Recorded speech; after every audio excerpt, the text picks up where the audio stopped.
Hey, it's Suzanne, and I'm checking in with this week's video blog. It is Sunday, September 16th, 2012, and this marks my 56th week post-op. That brings me up to 1 year, 4 weeks, and 3 days out. And everything is good, and everything is fine. I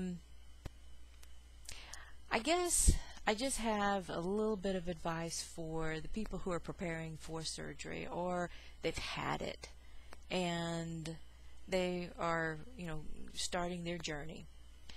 And since I feel like I'm a kind of a veteran of bariatric surgery, having, lived through an entire year, 4 weeks and 3 days, that the people who have just had surgery, or they're a few months out, and they're either finding that things have slowed down, or they feel kind of lost.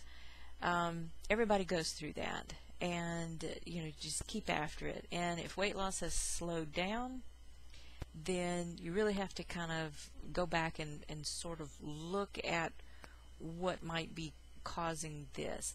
And I know that I was never someone who would ever say this, but after you've had surgery, that's not the end of it. You have the surgery, then you're going to have to exercise. And I was somebody who was like, exercise is a bad word. But over the year, I have really learned that the exercise is what's going to keep the weight coming off. If you don't, then it's going to be very slow and very frustrating for you. And if you do exercise, even if you are not somebody who is ready for it, you've got to do it, and you've got to get out there and move, even if it's just walking.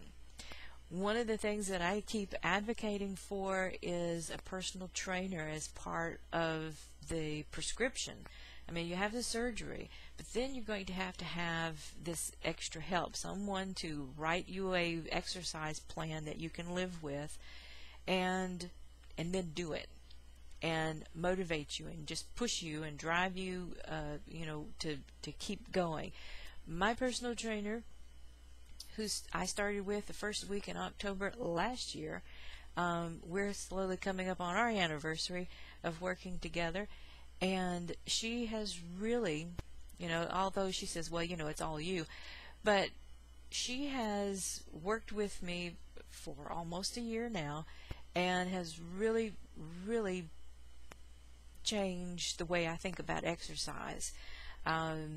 She says it's, just like your surgery is a forever thing.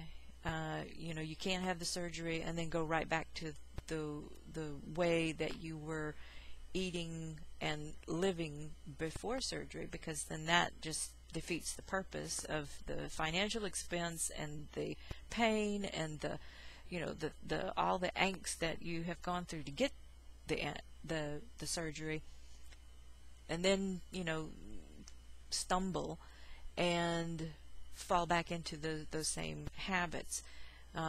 You're a new person when you wake up from anesthesia after having the operation. Whichever operation you've had, you're a new person, and it's time to start over. And what happened in the past is past. You're going to go forward and build a new life, and get your life back, because that's what this is all about. This journey is, leaving the old behind and moving forward into a new life. And that's what I would say to anybody who's had surgery, or is getting ready to, or is in that process, months before you actually do have surgery, is you got to build new habits and new lifestyle, and it's forever. And part of that forever thing is exercise. And I can't say that I look forward to it, but I know that it is something that is very important, and if you don't include it, it's going to be very frustrating for you, and it's going to the weight is going to come off slowly. And that's not what you want. You want something to kind of jumpstart and slingshot you enough ahead so that when you get to that point where the weight loss actually is slowing down, that's where I am right now. It's slow. But I know that it's not going to come back. I'm going to do everything that I can in my power to keep it from coming back. I still have nightmares. Sometimes it's like I'm going to wake up one day and all 115 pounds is going to be back. That to me is just like a nightmare.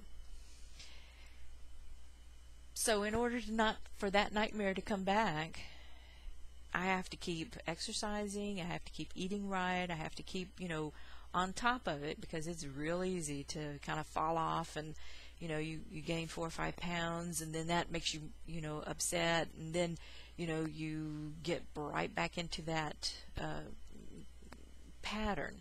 And this whole thing is to break patterns and begin new patterns, and then keep moving forward.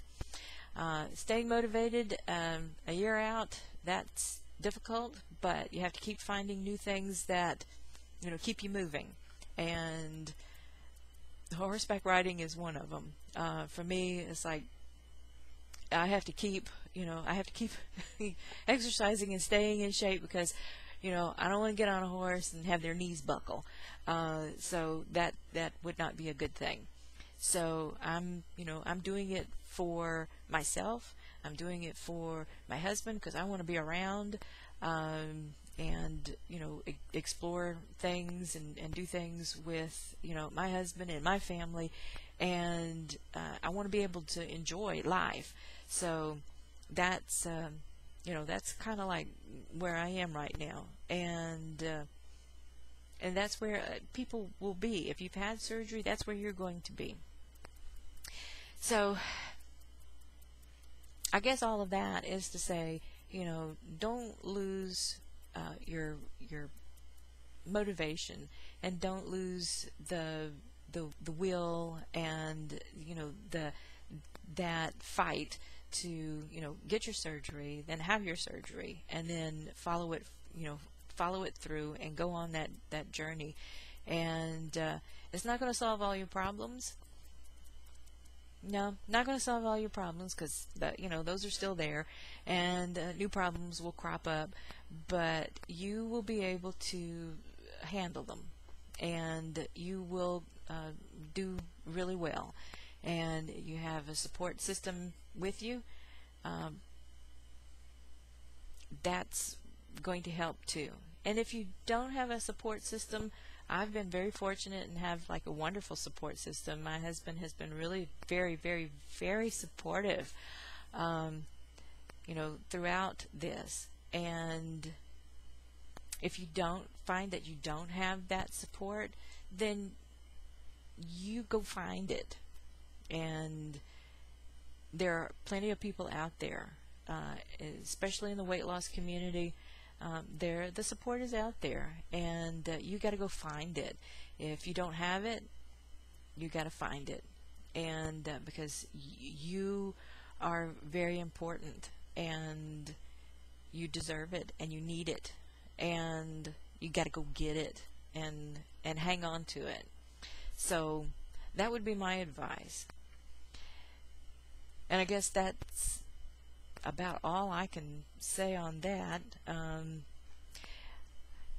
Just was kind of looking at some pictures and things, and a year I kind of got a little verklempt, and thinking it's like it has not been easy, and just because you have surgery doesn't mean that that's the end of it. It's going to be a tough climb, and staying on top of it, and not falling so far off the path that you kind of lose your motivation. Don't want to do that. So hang in there. If you're feeling frustrated, go talk to somebody. Go talk to the therapist, or the psychologist or the psychiatrist. Get online, find some people that you can, talk to about, join the support groups, go out there and find it, because there is help, and there's no reason for you to suffer in isolation.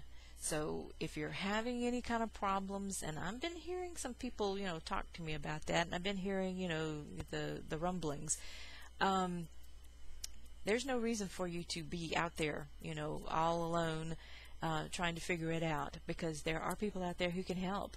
And YouTube is a wonderful place to start. And there are places on the internet. ObesityHelp.com is a wonderful place to go, and you've got a question, go out there and register and start typing away. There are support groups in your area, and eventually I'm going to have a place to go and find that. With this Now Voyager module that I'm working on, that I've been talking about the last couple of times. So it's coming together, and you're not alone, and help is out there. So don't give up, and keep fighting, and never give up. That's what I've got written right here. I carry it with me always. Never give up. And so I'll stop now. So until next time, bye.